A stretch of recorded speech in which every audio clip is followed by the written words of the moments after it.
Самет қызметшісіне Нұх пен Мелекті шақыр дейді. Оны Сумру естіп, Нұх пен Мелекті не үшін шақырып жатсың дейді. Самет, оларды жұмыстан шығармақпын дейді. Сумру не үшін деп қорқып кетеді. Себебі оларды жұмыстан шығарса, Нұх пен Мелек шындықты айтамыз деп Сумруға шантаж жасаған еді. Содан Сумру, ол балалар менің және анамның өмірін құтқарып қалды. Олардың алдында біз қарыздармыз дейді.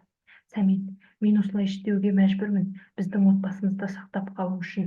Жихан Мелекке, ал Нұх Сибилайға ессіз ғашық екенін байқамайсың ба дейді. Сумру, Жихан мен Сибилай үйленді, енді ештеңе де бола қоймас дейді. Самет сонда да райынан қайтпайды. Сонда Сумру, олар бізді бір өлімнен құтқарды. Егер сен көнбесең, сен оларды жұмыстан шығаратын болсаң, онда мен де кетемін бұл үйден. Анамды аламын да Харикаға, Италияға кетемін деп шарт қояды. Сол сәтте шақырдыңыз ба деп Нұх пен Мелек кіріп келеді. Самет, сендер 15 күн жұмыста болған жоқсыңдар. Бұл особняктың өз заңдары бар. Сондықтан болмаған күндерінің ақысын жалақыларынан ұстап қаламын дейді. Соны айту үшін шақырдым дейді. Екеуі қарсылықтары жоқ екенін айтады. Мелек, бұл не болғандағысы, бізді осыны айту үшін шақырды ма дейді. Нұх, ол бізді жұмыстан шығармақ болған, бірақ Сумру оған кедергі жасады. Ол Сумрудан қорықты дейді. Нұхқа Асад келіп, анамның көлігін дайында, мені құлыққа барасың, 5 минутым бар, ол деп бұйырып кетеді.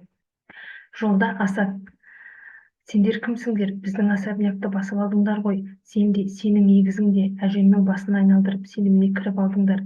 Сені қойшы, ал ана сенің егізің періштенің кейпін ойнайды деп келе жатқанда Нұх жынданып кетіп, Асадты көліктен сүйреп шығып, егер енді Мелек туралы тағы бірдеңе десең, мен сені оңдырмаймын дейді де, көлікке отырып, Асадты айдалаға тастап кетіп қалады. Мелек дүкеннен шығып таксиге отырып, мені Шаншаландардың үйіне жеткізіңіз дейді. Такси жүргізушісі есіктің бәрін бітеп, Мелекті мүлдем басқа жаққа алып кетеді. Такси жүргізушісі Мелекті Жихан айтқан жерге алып келеді. Бұл жерде Жихан күтіп тұрған еді. Мелек Жиханның айтқанын тыңдағысы келмей кетпек болады. Сонда Жихан, менің әкем ауру, оның өмір сүруіне аз қалды. Бұл қадамға мен әкем үшін бардым деп түсіндіреді. Әкем қайтыс болған соң, біз Сибилай екеуміз ажырасамыз дейді. Мелек Жиханның айтқанына сеніп ашуы басылып, екеуі татуласады. Жихан, саған бір жерді көрсетейін деп едім деп бір үйге ертіп келеді. Бұл жерде менің жақындарым ғана біледі дейді. Содан екеуі сол үйде түнде бірге өткізеді. Асад түн ішінде үйіне жетеді. Нұх деп үйге айғайлап кіреді. Ана оңбаған мені айдалада таудың арасында тастап кетті. Тез келсін, алдыма жауап береді, ол неме дейді. Нұх пен Мелекті шақыртады. Екеуі келеді. Асад оларға, мен сендерді жұмыстан шығарамын дейді. Нұх, бізді жұмыстан шығаратындай, сен бізді жұмысқа алған жоқсың дейді. Асад, мыналарды қара, әже, ана, сендер мыналарды басымызға отырғызсыңдар. Сендер кімсіңдер? Қайдан келдіңдер? Мен сендерге сұрақ қойдым, жауап беріңдер деп айғайлай бастайды. Сумру тықыршықтай бастайды. Нұх, Сумру ханым, мүмкін сіз жауап берерсіз деп Сумруға қарайды. Сумру сол кезде уайымнан не деп жауап берерін білмей, есінен танып құлайды. Сумруды ауруханаға жеткізіп, реанимацияға жатқызады. Дәрігерлер, басына қан шапқан, бүгін осында болады, тек қана күту керек, жағдайы ертең белгілі болады дейді. Бір күннен кейін Сумру өз-өзіне келіп үйіне келеді. Хикмет Таксинді қызғанып, ол кеш бойы Сумрудан көз алмай отырды. Таксинге Сумру ұнайтын болғандағысы ма? Олай болатын болса, мен мына особняктың күнін көкке ұшырамын деп ойланып отырады. Үй қызметшісі келіп Хикметке, Мелек пен Нұх туралы ойыңыз қалай? Олар қаншама зат бүлдірсе де, оларды ешкім қуып шықпайды. Бұл бір түрлі емес пе дейді. Хикмет, иә, бір түрлі. Олардың бір қолдаушысы бар екені анық, бірақ кім екенін білмеймін дейді. Көмекшісі, ол Нихаят ханым оларды қорғап қолпаштап отыр. Нихаят ханым Мелекке өз сақинасын сыйлапты, мен оны Мелектен көрдім деп жеткізеді. Содан Хикмет Мелектің бөлмесін ақтарып қарай бастайды. Ол жерде Мелектің құжаттарының арасынан Сумрудың атын көріп қалады.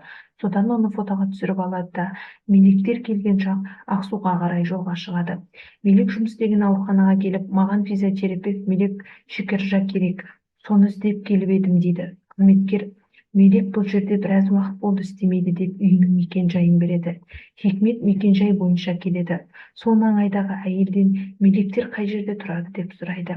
Әйел олар осында тұрмайды. Олардың үйлерін бұзып тастаған. Әжелері Сақина қайтыс болған соң, егіздер бұл жақтан көшіп кеткен дейді. Хикмет, егіздердің ата-аналары жоқ па дейді. Көршісі, әкесі түрмеде отыр, ал аналары жоқ. Балалар некесі туылған еді. Анасы туа сала балаларын әжелері Сақинаға тастап қашып кеткен. Ешқашан балаларына келгенін көрген емеспін дейді. Хикмет, анасының есімі кім еді деп сұрайды. Әйел, сыдан басталатын суна ма, сұлтан ба есімде жоқ дейді. Хикмет, мүмкін Сумұру шығар дейді. Әйел, иә, Сумұру дейді. Хикмет Сумұрудың жасырған құпиясын біліп, мәз болып, некесіз егіздердің анасы Сумұру, мен сенің ғажайып өміріңнің аталқанын шығарамын деп масаттанады. Видеоның соңына дейін көргендеріңізге рахмет. Қолдау білдіріп, лайк басып, каналыма тіркеліңіздер. Алдағы уақытта Жүректегі мұз телесериалының жалғасы салатын болады. Алдын ала рахмет. Алдағы уақытта Жүректегі мұз телесериалының жалғасы салатын болады. Алдын ала рахмет.